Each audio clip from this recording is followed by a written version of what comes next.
Let's review how to use Francis Online to restart your claim for benefits from the Unemployment Insurance Program.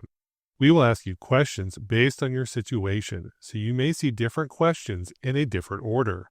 After you log in, you will see your home screen. Look for the Current Unemployment Insurance Benefits panel and the Restart My Claim option. Select Reopen or File an additional claim. Confirm your Social Security number, read the information, and check the box to confirm that you understand.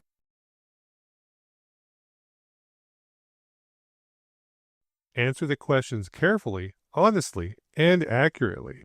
You can choose to restart your claim for the current week or the previous week. We will ask you why you stop claiming every week. Reasons may include not looking for work, a family emergency, travel, school, or vacation. We will ask if you have worked since you last applied for benefits or filed a weekly claim. If you were working, we will ask questions about your employer, when you worked, how much you earned, and why you are no longer working.